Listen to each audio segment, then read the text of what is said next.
More breaking inputs coming in. The CBI team, we are given to understand, has written to BMC Commissioner for exemption of quarantine because of the COVID-related norms.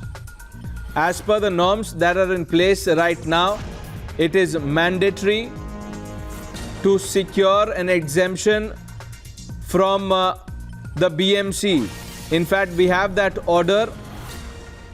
Nikunj Garg, our internal security editor, joining us with more details on this. Nikunj, we have the old circular, but the latest information is that the CBI team has already sought exemption.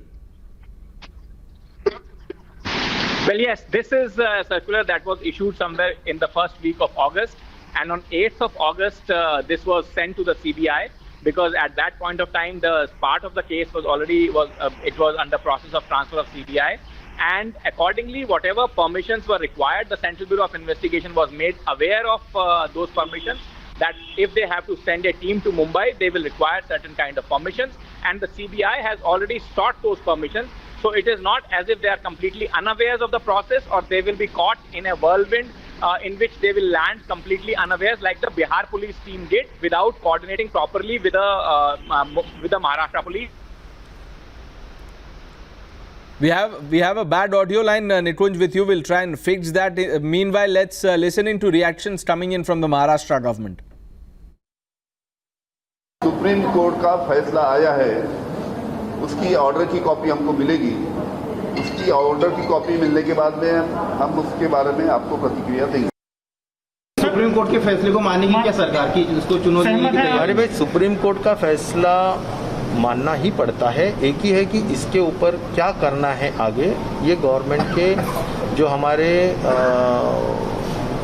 Main हमारे heads है, honourable CM, honourable DCM, वे निर्णय लेंगे। क्या ये एक setback है Maharashtra government के लिए जो बोला गया है कि सीबीआई को देखना चाहिए? नहीं, देखिए, अभी सुप्रीम कोर्ट ने जो आदेश दिया है उसके बारे में मुझे अभी जानकारी मिली है। मैं उसके बारे में पता करता हूँ, उसके बारे बाद में ही उसके ऊपर बोलना, स्टेटमेंट करना ठीक रहेगा।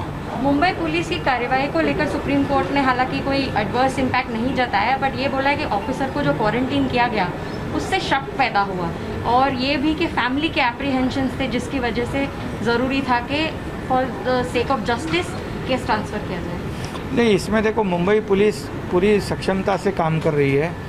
आज तक मुंबई पुलिस ने बहुत बड़े बड़े जो इंसिडेंट है, इश्यूज़ है, उसे सॉल्व किया है, और मुंबई पुलिस के ऊपर आशंका जताना ठीक नहीं। लेकिन इसके बाद भी सुप्रीम कोर्ट ने जो कुछ आदेश दिया है उसके बारे में जानकारी लेता हूँ मैं। देखिए, महाराष्ट्र राज्य एक ऐसा राज्य है जहाँ हमेशा कानून की व्यवस्था सबसे ऊपर रहे।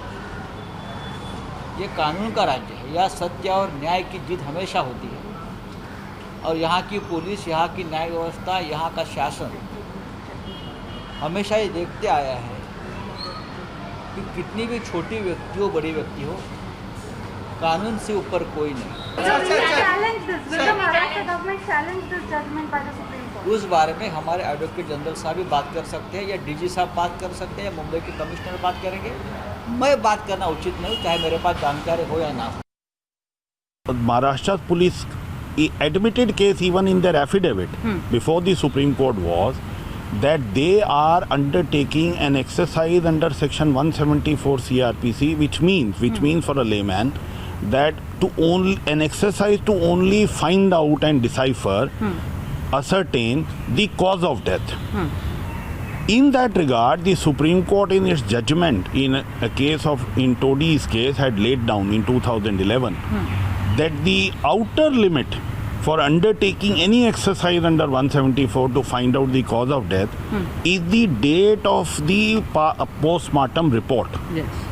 If any inquiry or investigation is to be still carried out by the police in any such event, then it is a legal requirement, a precondition for the police to register an FIR under section 154. सबसे पहले मैं माननीय उच्चतम न्यायालय का धन्यवाद करूंगा कि आज जिस तरीके से उन्होंने सुशांत सिंह राजपूत मामले में सीबीआई जांच के उन्होंने आदेश दिए, मुझे लगता है करोड़ों लोगों की भावनाओं को आज माननीय उच्चतम न्यायालय ने उनकी भावनाओं का सम्मान किया उम्मीद है कि अब जब ये मामला सीबीआई के हाथ गया है और सीबीआई इसकी जांच करेगी तो एक लंबे समय से जो हम इंतजार कर रहे हैं कि इस मामले में सच्चाई क्या है वो सच्चाई सामने आएगी। और ना सिर्फ सच्चाई सामने आएगी बल्कि वो नाम भी सामने आएंगे जिन्होंने कहीं ना कहीं इस केस को भटकाने का प्रयास किया, इस केस की दिशा मोड़ने का प्रयास किया। उम्मीद करता हूं कि परिवार को भी इस आदेश से सुकून मिला होगा और अब सच्चाई जल्द से जल्द सामने आएगी।